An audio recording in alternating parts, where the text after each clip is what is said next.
तेजस्वी यादव को तो पहले मालूम नहीं कि बिहार में कितनी जातियां और उपजातियां हैं। हमारे नेता ने जो सवाल किया, तेजस्वी यादव जी को तो पहले तो राजनीति में नौसिखिया हैं। ये कहीं ना कहीं जैसे उन्हीं के भाई तेज प्रताप यादव ने कई बार ये आरोप लगाया है कि हरियाणा से उनका स्क्रिप्ट लिखा जाता है।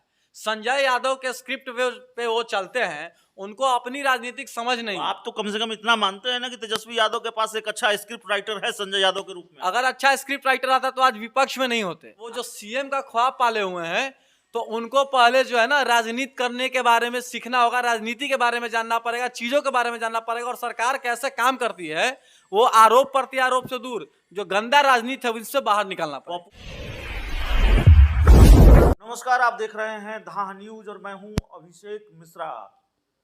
बिहार की राजनीति जाति आधारित जनगणना को लेकर लगातार गर्म है। जाति आधारित जनगणना को लेकर पहले लंबे वक्त तक गहमागहमी रही और उसके बाद अब जब जाति आधारित जनगणना कराने का फैसला सर्वदलीय बैठक में हुआ है, तब भी सियासत का पारा चढ़ा हुआ है।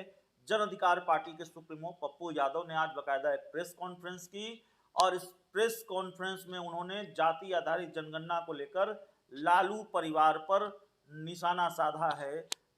हमारे साथ इस पूरे मामले पर बातचीत करने के लिए जाति आधारित जनगणना पर भी बात होगी, पप्पू यादव के हमले पर भी बात होगी, लालू तेजस्वी पर और नीतीश तेजस्वी की बढ़ती नजदीकियों पर भी बात होगी। हमारे साथ पप्पू यादव की पार्टी यानी जन अधिकार पार्टी के प्रदेश प्रवक्ता रजनीश तिवारी हैं। तिवारी जी, आज आपके सुप्रीमो बहुत फुल फॉर्म में थे। तेजस्वी यादव और लालू यादव पर हमला बोल रहे थे लगातार प्रेस कॉन्फ्रेंस में। देखिए, जो व्यक्ति ईमानदार होता है और जो जनता के बीच में होता है, जो जनता के लिए लड़ता है मरता है, वो हमेशा फुल फॉर्म में ही होता है।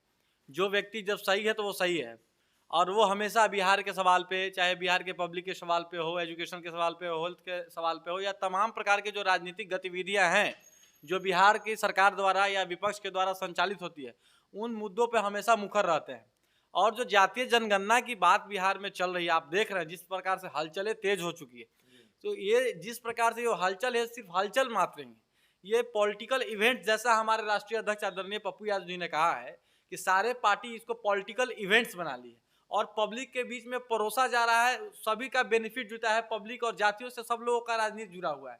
जाति के नाम पर सियासी रोटे सेकने का काम ये 32 साल से जो पिछली सरकार है, चाहे वर्तमान सरकार और पूर्व की सरकार, जिसपे हमारे आदरणीय नेता आप समझ रहे होंगे जिस पे टारगेट किया गया है, वो लोग भी 2000 आप देख लीजिए 90 से लेकर 2005 तक उनका सरकार रहा है।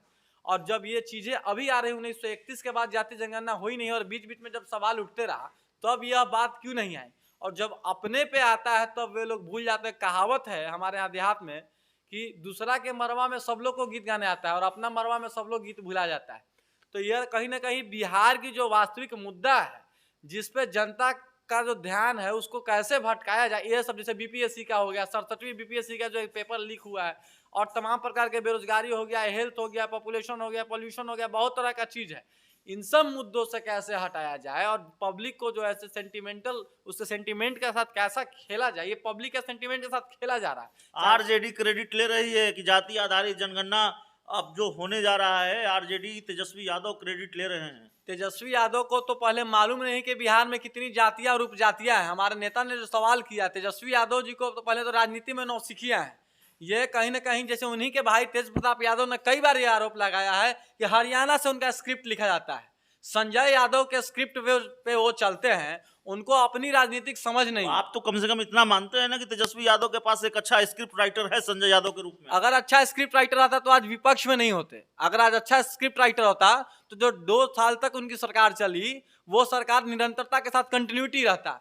कहीं ना कहीं वो लोग ही हैं और वो अब आरजेडी का अंदर का मामला है, पारिवारिक मामला है, मैं इसमें नहीं जाऊंगा। लेकिन तेजस्वी यादव को अभी राजनीति में सीखने की आवश्यकता है। अभी learning before earning, earning before learning, कमाने से पहले सीखना पड़ता है। तो वो जो सीएम का ख्वाब पाले हुए हैं तो उनको पहले जो है ना राजनीति करने के बारे में सीखना होगा, राजनीति के बारे में जानना पड़ेगा, चीजों के बारे में जानना पड़ेगा और सरकार कैसे काम करती है वो आरोप प्रत्यारोप से दूर जो गंदा राजनीति है उससे बाहर निकलना पड़ेगा। पप्पू यादव जी ने कहा कि तेजस्वी यादव तब दूध पी रहे थे निपल से, तमाम बातें आज उन्होंने बिल्कुल 90 के बाद उनका जन्म है और 89 में वो इंडिपेंडेंट एमएलए रहे हैं। जो व्यक्ति उनके जन्म से पहले एमएलए रहा हो, जिसकी अपनी राजनीतिक वजूद और साख हो, जो किसी पहचान की मोहताज नहीं हो, जो इंडिपेंडेंट 3-3 बार 4-4 बार एमपी और एमएलए बना हो, वो व्यक्ति की तुलना एक नौसिखिए से की जाए जो अभी राजनीति में उम्र में हर प्रकार से उनसे बहुत अदना सा है, बालक है अदना सा उनके नजर में, तो कहीं ना कहीं वो कोई तुलना ही नहीं है, तुलनात्मक बात ही नहीं है।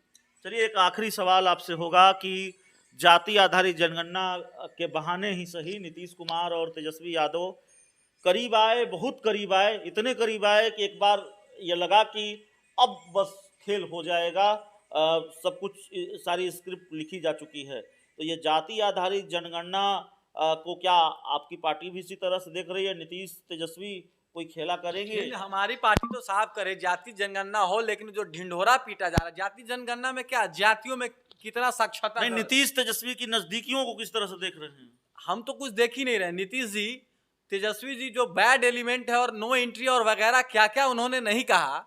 नीतीश जी, मैं समझता हूं कि राजनीति में जिस उम्र के प्रभाव में है, वो इस प्रकार की राजनीति नहीं करना चाहेंगे जिससे उनकी आजीवन भर उनकी आलोचना सुनना पड़े। एक ऐसे परिवार और ऐसे पार्टी जिसका इतिहास ही बहुत भयावह खतरनाक हो, जंगल राज मंगल राज जो आप देख रहे हैं, वो जनता और पब्लिक भूली नहीं है। भले नीतीश कुमार जी समझौता करते आए हैं, समझौता कर रहे हैं, लेकिन हमें नहीं लगता है कि वर्तमान समय में यह सिर्फ भरमाने का काम नीतीश कुमार जी भारतीय जनता पार्टी को औकात दिखाने का काम कर रहे हैं। इस राजनीतिक दुनिया नजदीकिया के कारण वो भारतीय जनता पार्टी के सामने हो सकता है कुछ दिखाने का प्रयास कर रहे हो या कुछ मनवाने का प्रयास कर रहे हो, लेकिन फिलहाल ये दिखते, भले ये जाति जनगणना के मुद्दा पे ये लोग सियासी राजनीति रोटी सेक लिया जो हो जाए, फिलहाल ऐसा कुछ होते हुए मुझे नहीं दिख रहा। तो चलिए, बिहार में कोई खेल होते हुए जन अधिकार पार्टी को नहीं दिख रहा है।